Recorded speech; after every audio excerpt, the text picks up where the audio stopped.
Recap कर लेते हैं हम क्या बात करना चाह रहे थे। हम बात करना चाह रहे थे कि क्यों बच्चे क्लास में ध्यान नहीं दे पाते हैं, क्योंकि वो चाहते हैं कि ऑनलाइन पढ़ ले या यूट्यूब में देख ले या तो फिर किसी कोचिंग मास्टर से पढ़ ले।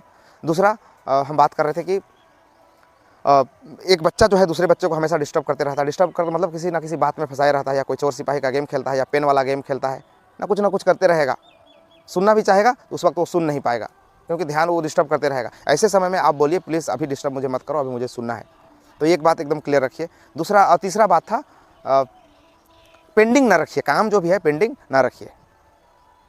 लास्ट में ऐसा होता है कि हम दौड़ना चालू कर देते हैं, हड़बड़ा जाते हैं कि हमारा सिलेबस कंप्लीट नहीं हुआ, हम ये पढ़ नहीं पाए, हम वो नहीं पढ़ पाए, और फिर हड़बड़ा जाते हैं एग्ज़ाम के समय में। एकदम दिल और मन उदास हो जाता है कि यार अब क्या करें, अब हताश हो गया, अब टाइम नहीं है।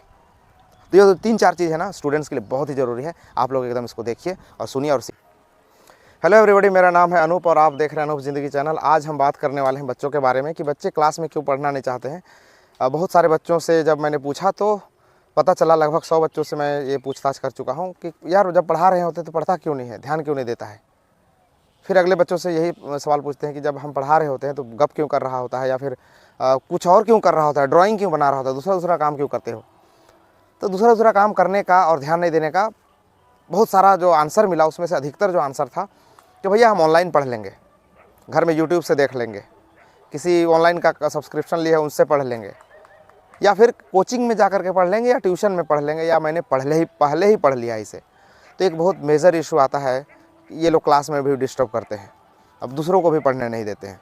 ये दूसरों के साथ बात करते रहेंगे और खुद तो नहीं पढ़ेंगे, अगले को भी सुनने नहीं देंगे। तो भाई साहब, आप लोगों से, कुछ बच्चों से ये कहना चाहते हैं ना कि ऐसे लोगों से थोड़ा दूर ही रहे, जो खुद पढ़ते हैं, टाइम निकाल के पढ़ लेते हैं और दूसरे को पढ़ने नहीं देते हैं, गप में फंसा करके रखे रहते हैं।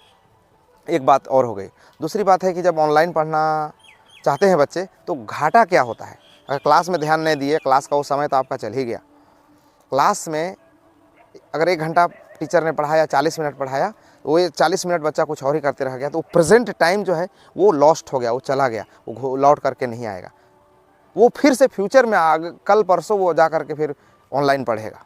लेकिन जब ऑनलाइन पढ़ेगा तो क्या क्या प्रॉब्लम हो सकता है, प्रॉब्लम बहुत सारा हो सकता है। जब ऑनलाइन रहेगा तो 2-4 वीडियो सही देखेगा और 40 वीडियो गलत देख के आ जाएगा, मतलब जो उसको ज़रूरत ही नहीं है पढ़ना, वो जो टू दी पॉइंट नहीं पढ़ पाएगा। इंस्टाग्राम स्क्रॉल करते रह जाएगा, रील्स स्क्रॉल करते रह जाएगा और वो पढ़ाई ढंग से नहीं कर पाएगा। तो सबके अपने अपने फ़ायदे हैं ऑनलाइन पढ़ाई का। हम नहीं बोल रहे कि ऑनलाइन में जो है मटेरियल्स जो है अच्छा नहीं है, वो बिल्कुल नहीं मैं बोल रहा हूँ। मेरा कहना का मतलब है कि बच्चा भूल जाता है कि उसको करना क्या है और वो गलत दिशा में भटक जाता है और दूसरे चीज़ों के बारे में जानकारी हासिल करने लगता है। उसको लगता है ये भी जान ले, ये भी जान ले, तो स्टिक नहीं रह पाता है वो सिलेबस से।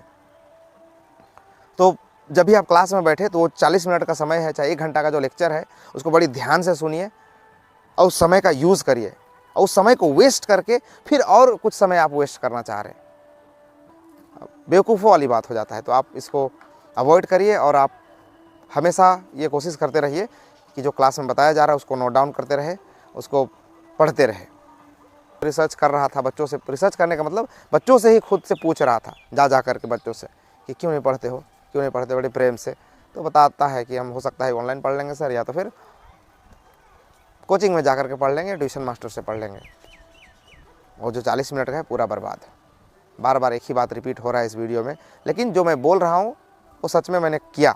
बच्चों से पूछा, अभी जो काम करना है वो नहीं करते हैं। कबीरदास का वो जो दोहा है ना, काल करे सो आज कर, वो काम वो हमें फॉलो करना पड़ेगा। कल जो करना है वो आज कर लो और आज जो करना है वो अभी ही कर लो, अभी ही ख़त्म कर लो, निपटा डालो सारा काम। होमवर्क भी इसी तरह से पेंडिंग हो जाता है। पेंडिंग करते करते करते नोट्स जब बुक का बनाते हैं तो वो भी पेंडिंग रह जाता है। कितना होमवर्क दिया था, 2 पेज 10 लाइन 15 लाइन से ज़्यादा होमवर्क नहीं देते हैं। उसके बाद भी क्या करता है बच्चा कि आज भी नहीं बनाया, कल भी नहीं बनाया, अब 1 सप्ताह तक नहीं बनाया, तो एक अचानक से बहुत सारा पेंडिंग वर्क हो गया। अब पेरेंट्स का कंप्लेन रहता है कि मेरा बच्चा रात भर जग के ये काम करता है। नहीं, रात भर जग के नहीं करता है, वो थोड़ा काम जो है ना वो काम चोरी किया है। 15 दिन तक, महीनों दिन तक वो उसने काम नहीं किया है, तो अचानक तो उसको जब डिमांड हो रहा है कि कॉपी दिखाओ, नोटबुक दिखाओ, अपना नोट्स दिखाओ, तो उसे वो करना पड़ेगा, रात भर जग के दिखाना पड़ेगा। तो जब भी अगर आपका बच्चा रात रात भर जग के इस तरह का नोट्स बना रहा है तो समझिए वो पेंडिंग काम कर रहा है। अधिकतर लोग, सारे लोग नहीं, अधिकतर लोग। अगर रोज़ का थोड़ा थोड़ा काम हमेशा हम कर लिया करें तो रात रात भर जगने की ज़रूरत नहीं है। 10:30 बजे तक हम पैकअप करके सो सकते हैं आराम से।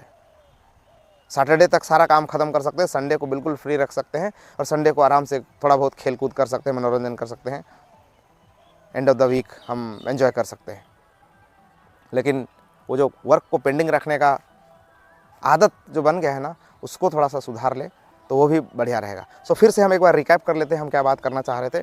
हम बात करना चाह रहे थे कि क्यों बच्चे क्लास में ध्यान नहीं दे पाते हैं, क्योंकि वो चाहते हैं कि ऑनलाइन पढ़ ले या यूट्यूब में देख ले या तो फिर किसी कोचिंग मास्टर से पढ़ ले। दूसरा हम बात कर रहे थे कि एक बच्चा जो है दूसरे बच्चों को हमेशा डिस्टर्ब करते रहता है। डिस्टर्ब कर मतलब किसी ना किसी बात में फंसाए रहता है, या कोई चोर सिपाही का गेम खेलता है या पेन वाला गेम खेलता है, ना कुछ करते रहेगा। सुनना भी चाहेगा तो उस वक्त वो सुन नहीं पाएगा, क्योंकि ध्यान वो डिस्टर्ब करते रहेगा। ऐसे समय में आप बोलिए प्लीज़ अभी डिस्टर्ब मुझे मत करो, अभी मुझे सुनना है। तो ये एक बात एकदम क्लियर रखिए। दूसरा और तीसरा बात था पेंडिंग ना रखिए, काम जो भी है पेंडिंग ना रखिए।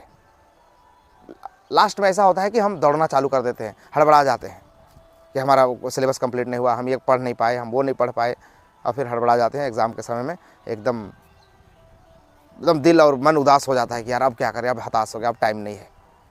तो ये 3-4 चीज़ है ना स्टूडेंट्स के लिए बहुत ही ज़रूरी है। आप लोग एकदम इसको देखिए और सुनिए और सीखते रहिए। Thank you.